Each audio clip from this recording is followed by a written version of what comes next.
newest ally of the United Nations, Brazil, largest republic in South America. Brazil, only 5 hours by bomber across the South Atlantic to Vichy-controlled Dakar.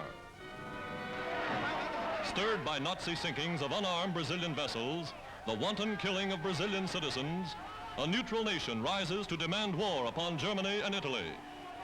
Massing before the Chamber of Deputies, an aroused people hear patriots declare that this assault upon Brazil's honor shall not go unchallenged.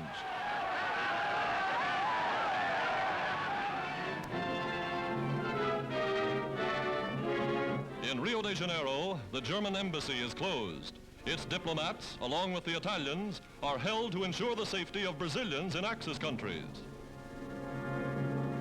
Axis-owned shops and stores are closed and guarded. Axis ships are confiscated. Today, the friendship founded between President Roosevelt and Brazil's President Vargas becomes a military alliance. The solemn pact signed by these two American nations weld them more closely now than ever before. And under the terms of Lend-Lease agreements, United States ships rush arms and supplies to their southern ally.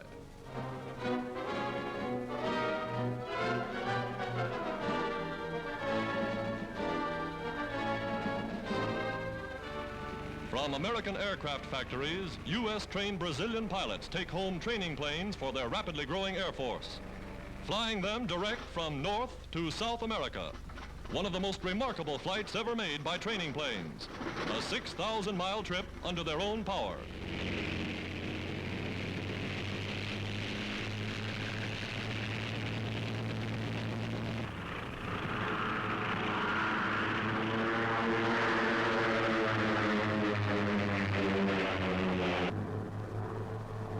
Always an air-minded nation, Brazil is proud of her 600 new landing fields and aerodromes.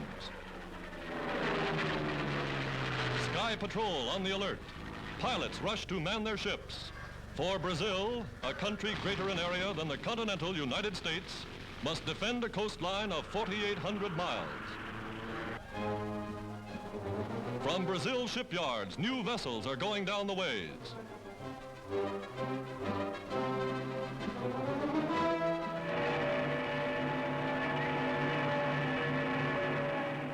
President Vargas promised Brazil will defend her waters, will man her coasts.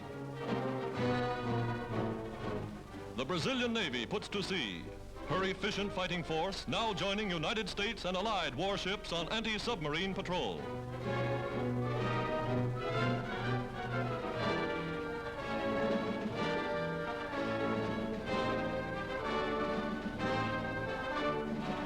Since 1923, a U.S. naval mission in Brazil has helped strengthen its good neighbor to the south, sending U.S. ships and U.S. sailors on goodwill visits to Brazilian ports. Now, with Brazil at war, ships of all the United Nations may base in her harbors.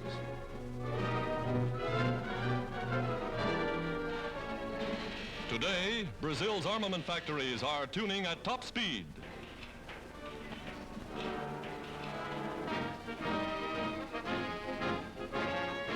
Her armed forces are on the march. Again, as in the last war, Brazil stands with the United States, first South American nation to declare war on fascist Italy and Nazi Germany.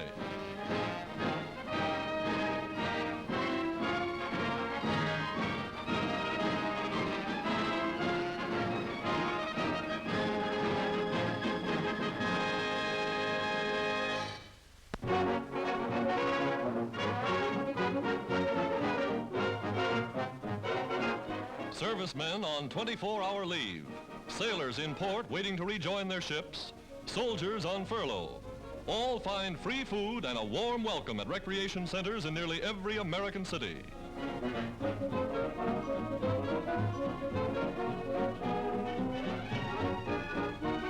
Any United Nations uniform is their passport. British tars and Yankee seamen having the time of their lives. Variety stars and theatrical troops donating their time and talent to keep the boys smiling.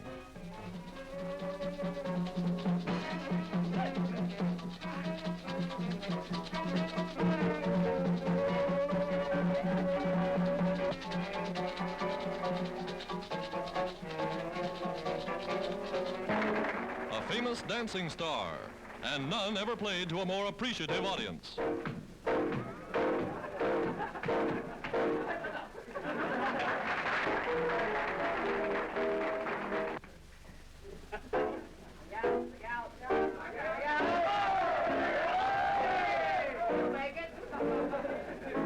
An evening they'll long remember.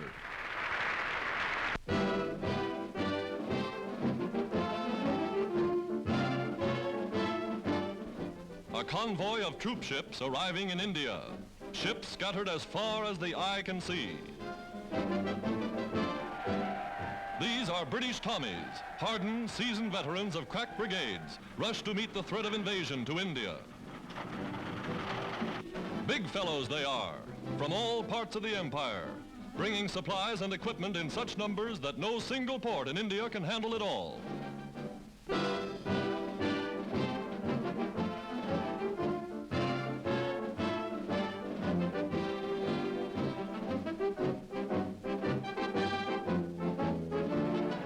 Reinforcing the British come more troops from the United States. Thousands of miles from home, their job is to protect India should Japan decide to strike.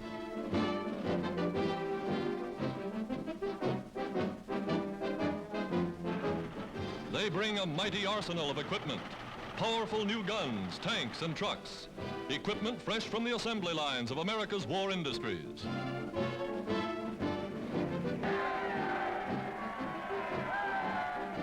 Here in this strange, mysterious land of 350 million souls, they are quick to make friends. They even try to learn some of the Hindus' many dialects, that they may better know Mother India and her people.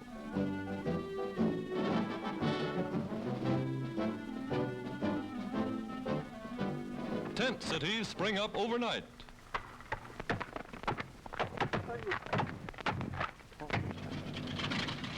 Bombers are timed and tested. For with the lifting of the monsoon, they must be ready to meet the enemy. America fighting a global war on 30 fronts.